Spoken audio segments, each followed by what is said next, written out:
Alright, we're going to pour out a libation and show some respect to our fallen homegirl,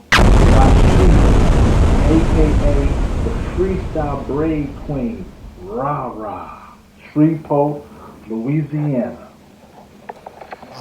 Alright, people, gather around.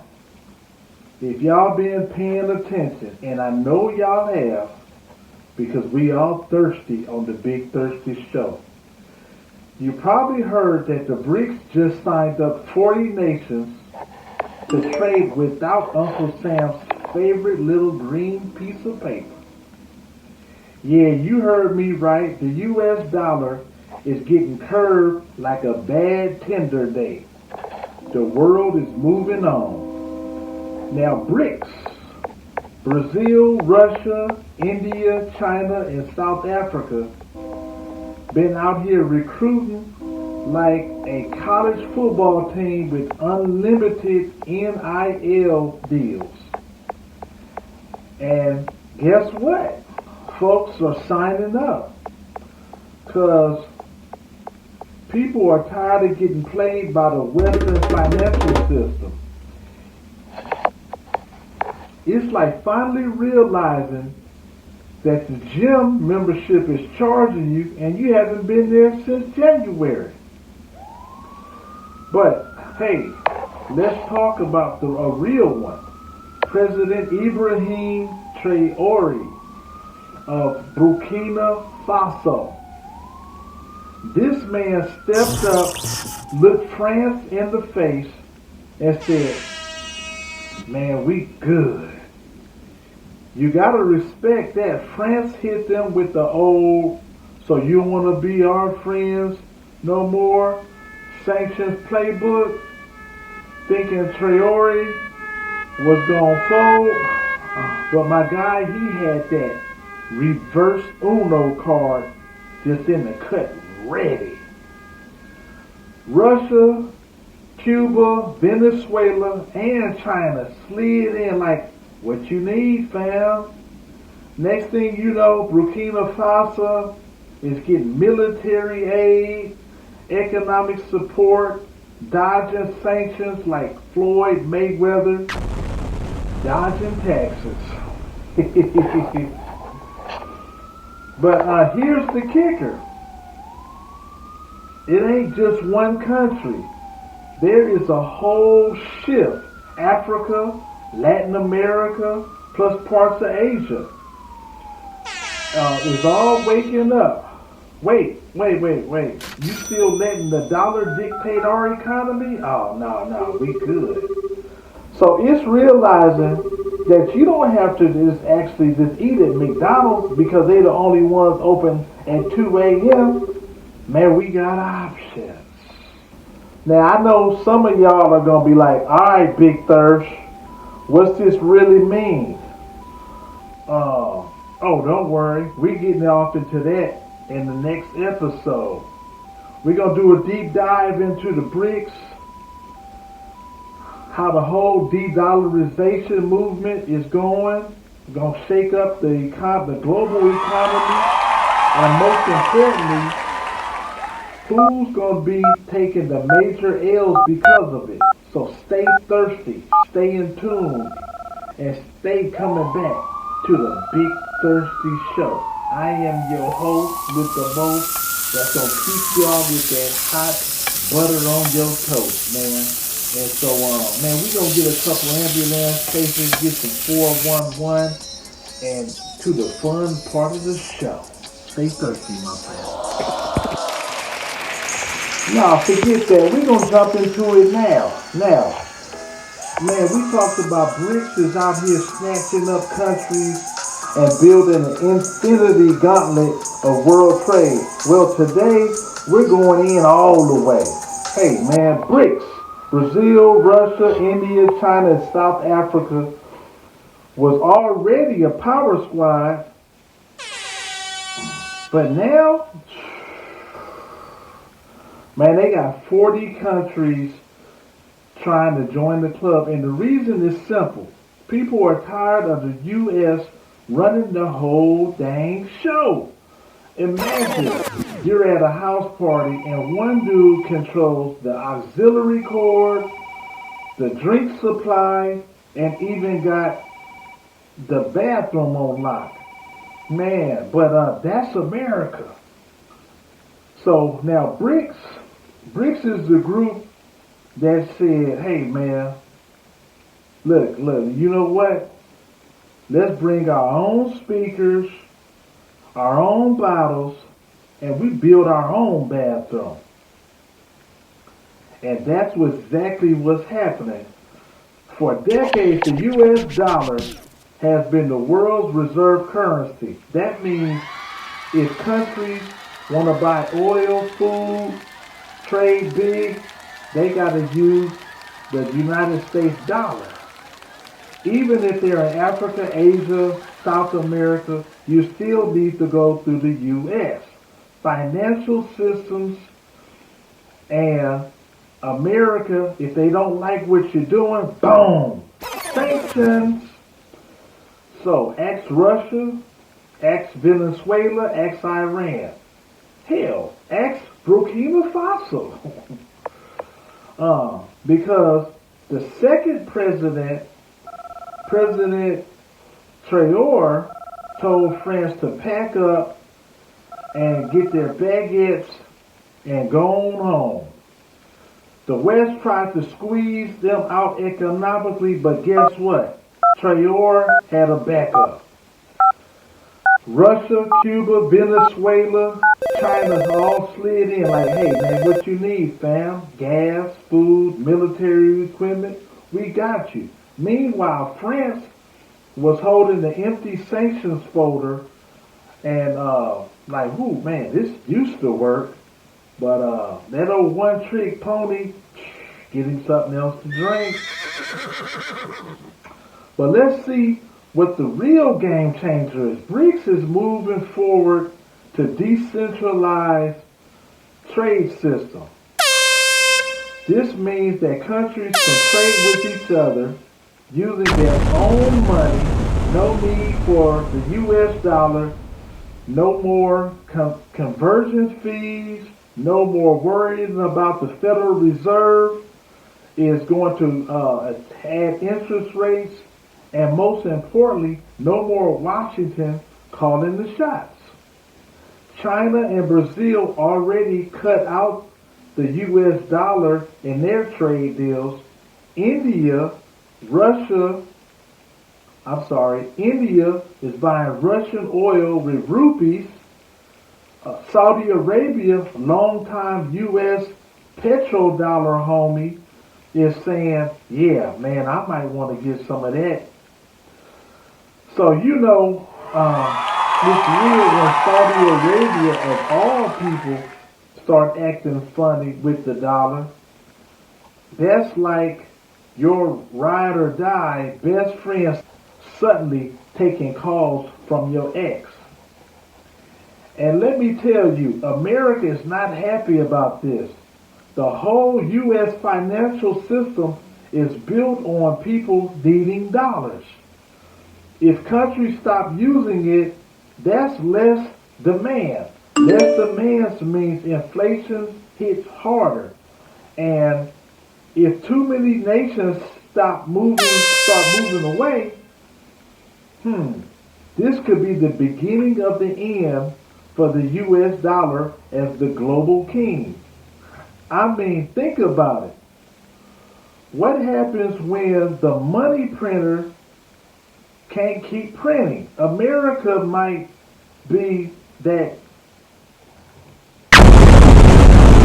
America might have to do something crazy like actually produce stuff instead of just moving money around. Wild concept, I know. And here is where it gets spicy. BRICS ain't just talking about de-dollarization. They are working on a new shared currency. Now, it's not official yet, but best believe they're testing ways to make it happen. If BRICS rolls out its own digital currency and or a gold-backed system, oh, it's a wrap. That means any country and their network can bypass Western-controlled banks, trade freely, and ignore sanctions like spam email. That's why America is sweating. They can't just bomb everyone. Man, they can't just sanction everybody. Man, let's be real. Invading Russia or China, oh, that ain't happening. So what's next? You tell me. Now, don't get it twisted. BRICS ain't perfect. There's still beef between India and China. South Africa's got its own internal struggles. And Russia, well, let's just say they kind of busy right now. But make no mistake, this movement is real, it's global, and it's shifting power in a way we haven't seen since World War II. So, what does this mean for you, your job, your bank account, your vacation? Oh, well, we're talking all that on the next episode. So stay thirsty, my friends, and remember, history ain't something that you read about. History is happening today.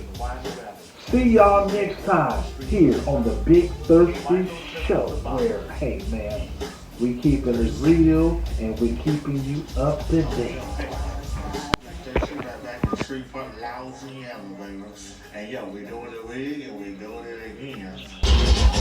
Okay, all right, all you ambulance chasers. I promised y'all we was gonna get to the fun show part of the show, but it ain't no fun when the rabbits got the gun. First of all, we like to say rest in peace to the heavy hitter, Big George Foreman of Marshall, Texas, 5th Ward, Houston, Texas. We got one from Shreveport on the line, the Arkla, Texas, extraordinaire, the big brother, Craig Lee. What's going on, Craig? Hey man, it's all gravy up here in North Louisiana, my brother. All gravy. Ooh, we the top of the boot if you got a salute. That's man, right. So, I like that. Yes, man. So Craig, man, it's a lot going on. We don't want to just focus in on doom and gloom. We want to put some light on the situation. So, man, so the BRICS been expanded. 40 nations have signed up.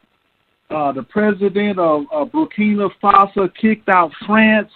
Man, so let's chop it up on the whole global de-dollarization shift that we experiencing in real time. And we want to pick your brain, man, because you're one of the community activists that's been holding it down for close to 40 years. Most of our audience has been alive, man. So what's going on, Craig, man? Talk to us. Well, it's a great topic that you're talking about, because if the people don't know about BRICS, this is a new currency, digital currency that's getting ready to jump off to basically replace the dollar as the world standard currency, and that's Brazil, Russia, India, and China, and as well as South Africa. And so that's what BRICS stands for.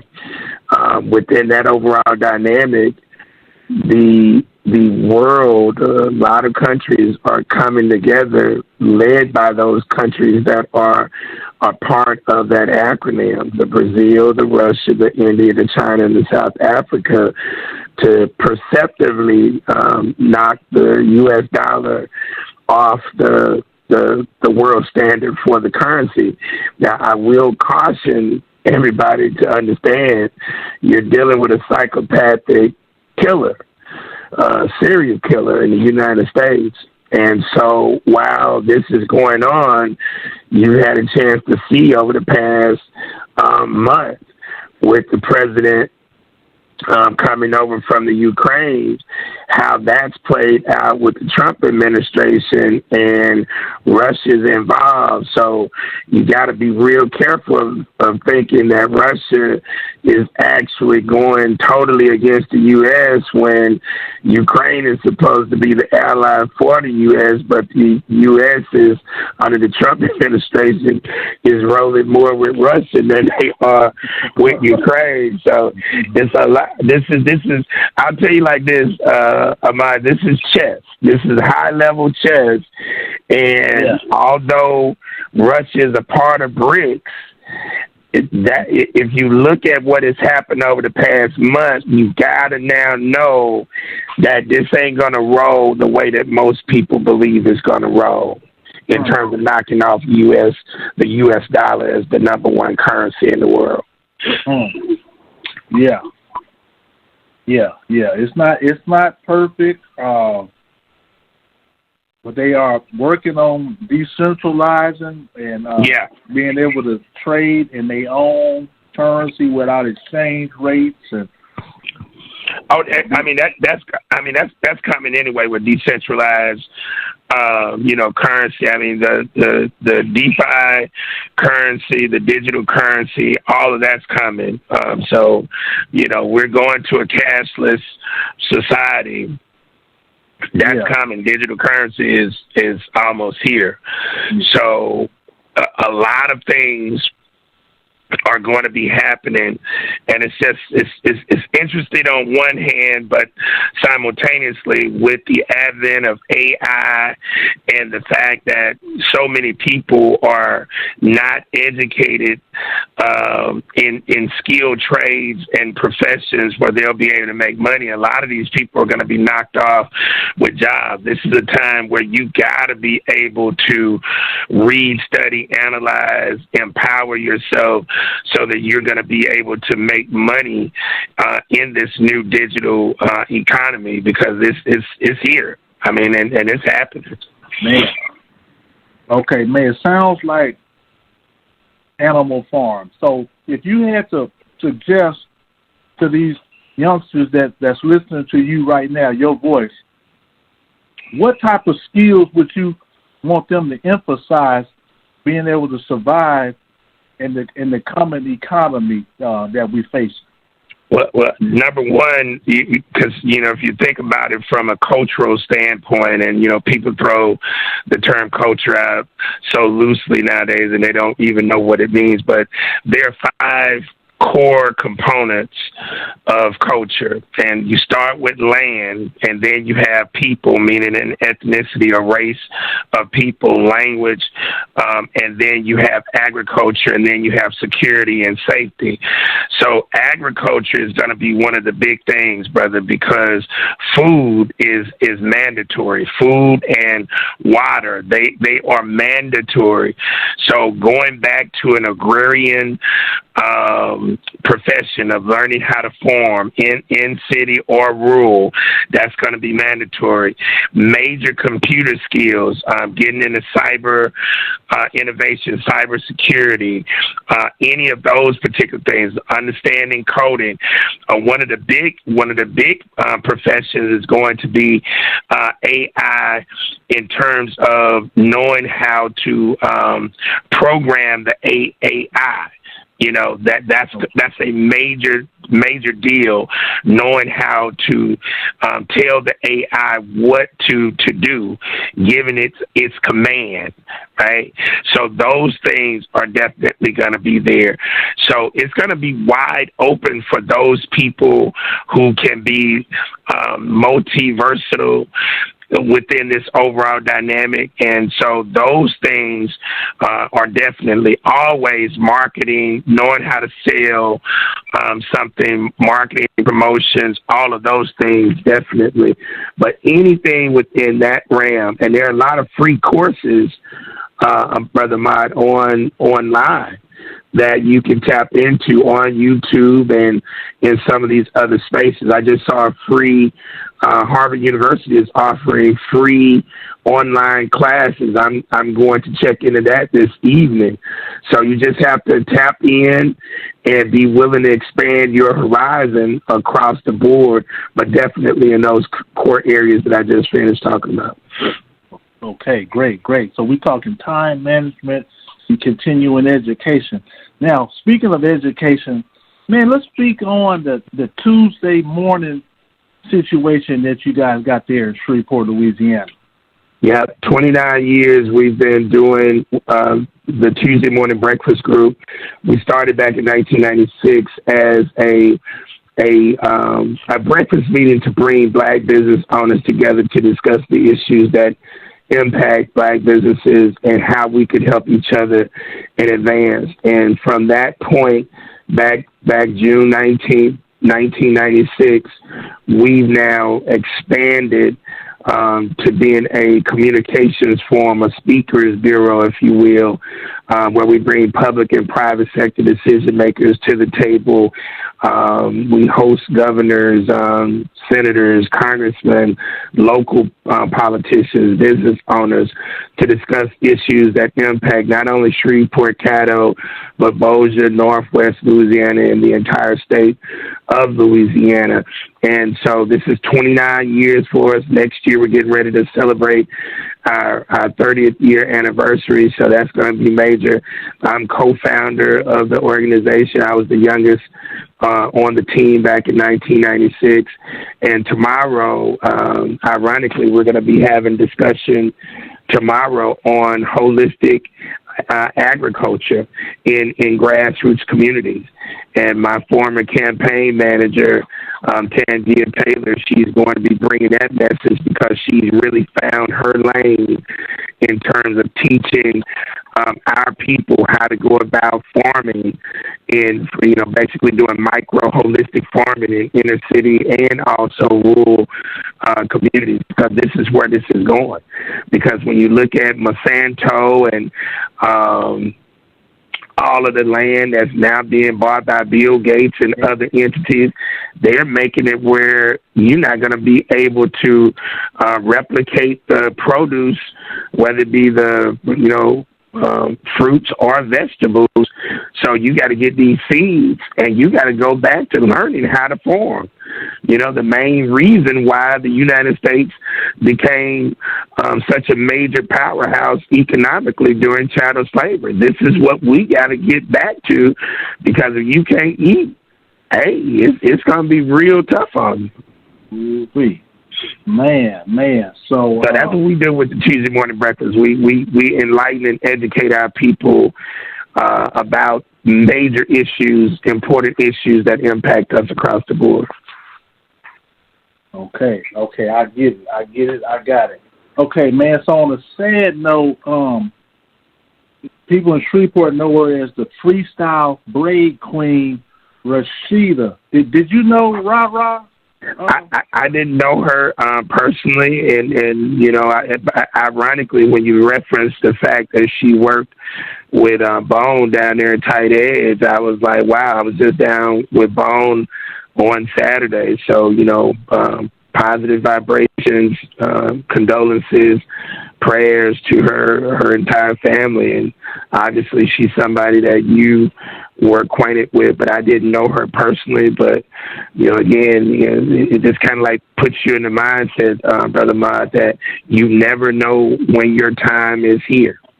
And so you gotta tap into your life's purpose and work it while you got time, because you never know, brother. Man. Okay, man. So, we want y'all to have 50 gallons of water in your house. We want you to have some seeds and know how to use them.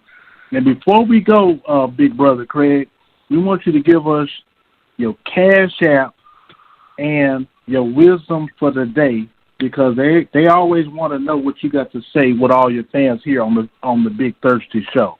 Well, as always, I appreciate you there, brother. My Cash App is $Tipitinas, TIPITINAS. That's how you can contribute to what we do in Shreveport. And as always, Malcolm said it best: education is our passport to the future, for tomorrow belongs to the people who prepare for it today. And the last part of what I will say, I'm going to give you some straight off the hotline, hot presses, because I was at the work session today for the Shreveport City Council. People have been wondering what's going on with the 50 cents deal since the tax credit shakedown last year. We navigated by that, and today in the work session, the council agreed that tomorrow they will vote to approve the next lease for the Stageworks building right downtown, across from Bally's Casino and Sam's Town Casino. So that's a huge deal because it's not only the old the Millennium building, but the Stageworks building, because they needed all of that space. So tomorrow that's supposed to go down in Shreveport at the City Council, that the G Unit lease will be signed. So we'll be expediting these things in the coming months. Okay, sound like we're gonna see some Teamster trucks out there by the train tracks. Yes, sir. Okay, well, cool, yes, man. Sir. Okay, you keep it strong. All right, brother. And we ain't got nothing but love and respect for you. And thanks again for your time, big brother. Yes, Fred. sir. I appreciate you there, brother. Okay, peace and love. All right, peace and love. Right on, right on. I'd like to thank all you ambulance chasers and the Ambulance Chaser fan club for tuning in and being patient with another big thirsty show. The podcast that's not afraid to blast. We had to go outside on y'all. Take it to California, and we will be back. Stay tuned for the big thirsty show. Like, share, subscribe, and tell a friend to tell a friend.